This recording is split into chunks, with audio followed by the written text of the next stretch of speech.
Hey guys, I'm Watson. Let's start something new.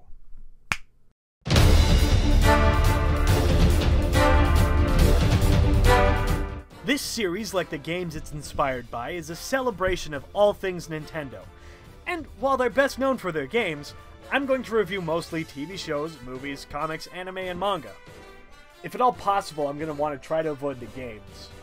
Because I'm lazy and don't want to capture 24 plus reviews worth of footage.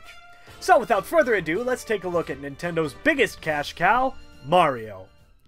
The Super Mario franchise is one of the biggest represented in Smash Bros., with 6 fighters counting Wario and Yoshi. Fitting, seeing as Super Mario is Nintendo's oldest ongoing IP. And what better way to celebrate the Mario brand than to review its first movie? No, not that one. That one gets ripped enough. I'm talking about Mario's first movie.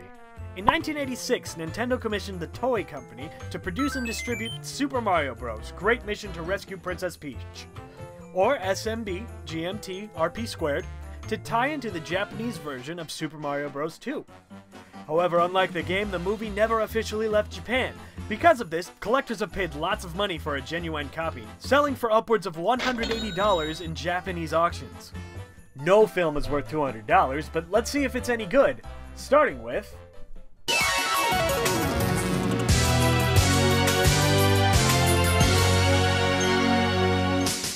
This is the best story I've seen in any medium. Every twist and turn is unexpected. When Benedict Cumberbatch starts... Wait. Someone replaced my script with some fangirl's Netflix review of Sherlock. Watson, have you seen my Sherlock review? This is a Mario story, tried and true. Bowser kidnaps Peach, Mario and Luigi rescue her. Bowser's defeated, and everyone's home in an hour. And, to the movie's credit, it knows it doesn't need a lot of time to tell its story. Too bad the story's boring. Even worse, they added a mysterious prophecy telling how only Mario can save the princess because he wears overalls, and all of this is true because it rhymes. So why don't you rescue the princess, Mr. Mushroom Mystic? Because if I do that, someone will die.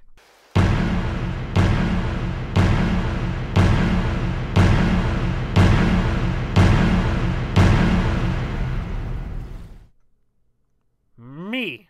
But she is your princess. What was that? I'm going through a tunnel. We're breaking up.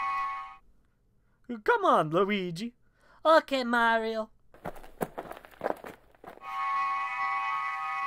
Finally alone. I can't be too hard on the movie, though. After all, it was only Nintendo's second time of showing us this story.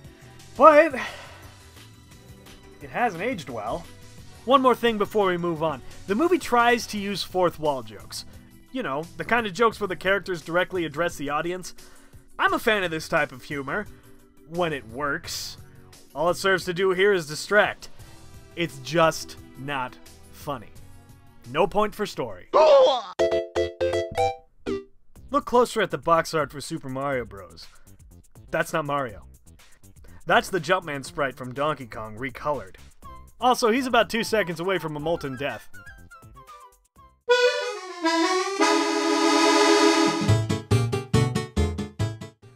Where the story fails to be interesting, the characters make it enjoyable.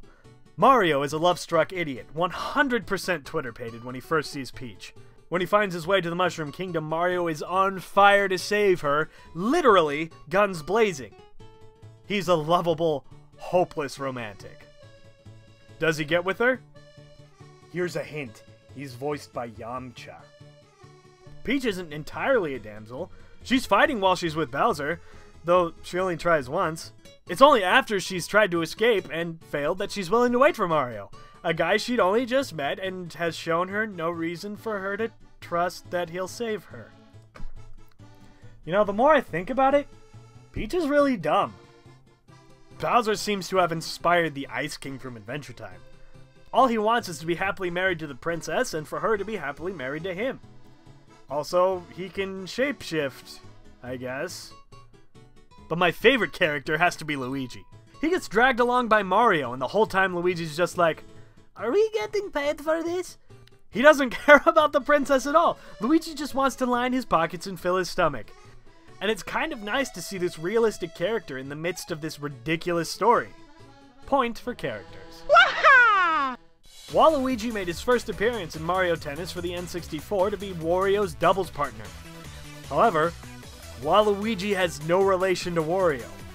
In fact, his existence was unknown to everyone in the Mushroom Kingdom before this. To this day, Waluigi has never appeared in a core Mario game, adding credence to the theory that Waluigi is just a sports fanatic who just shows up to play.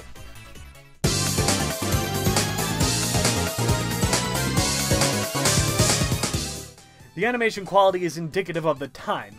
As an 80s anime, it looks like an 80s anime.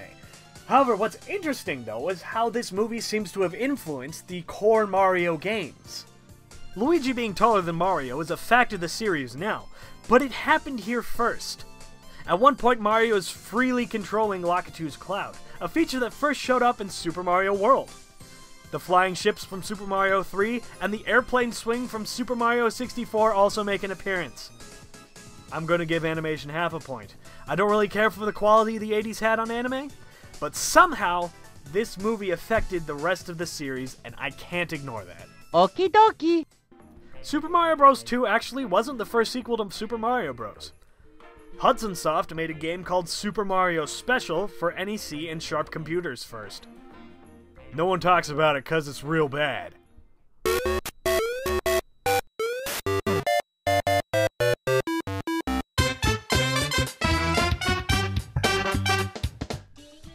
Negative first.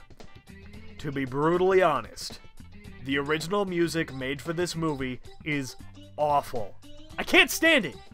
I don't speak Japanese, so I have no idea if they have anything to do with the plot or Mario at all, other than the title of the song is Doki Doki Do It, which is very reminiscent of the original title of Super Mario Bros. 2's international release, Doki Doki Panic. But that's probably just a coincidence, considering Doki Doki is just an onomatopoeia for a beating heart. It's also super boring. If this song was only played once, I'd have no problem with it. There's another equally as bland original song, but they only play it once. But they play Doki Doki Do It over and over and over and over. Oh, did we just make progress in the story? Better play that song again. How else are we gonna get from point A to point B? Ugh. On a more positive note, all the other music and sound effects were pulled straight from the original game. I'm still only giving it half a point because I hate Doki Doki Do It. In Super Mario Bros., the Goomba was actually the last enemy added to the game. Miyamoto decided they needed an enemy that could be easily defeated, but didn't have a lot of space left on the cartridge. So they made the Goomba. A character so simple, his walking animation is just his sprite flipped horizontally.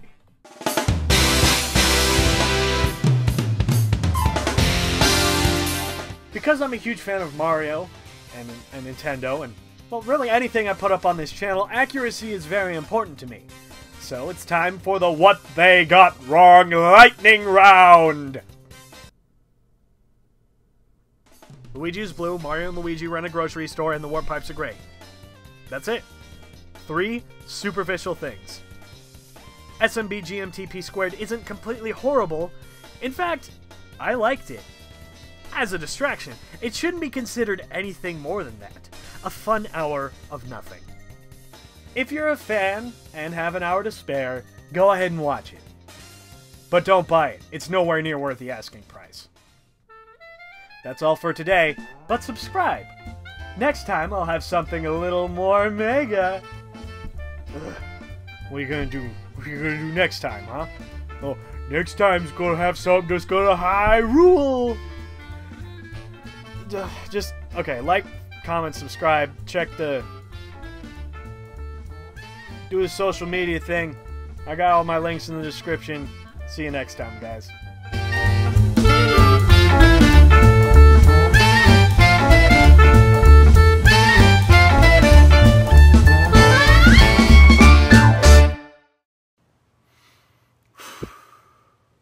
Alright, you're the best. The show is the best. You're cute. Benedict Cumberbatch is cute. You can do this. Alright, let's go. Hey guys, welcome to Leo's Review Time. Today we're reviewing BBC's #1 show, Sherlock. Yeah? What are you doing? I'm doing a Sherlock review. With a phone? What else am I supposed to use? We have a camera. We have do? an HD. We have an HD DSLR camera. Yes. I've never seen it. I record with it. Okay. And? Why Sherlock? Our channel's Baker Street Geekery. We don't need a Sherlock review. But Watson,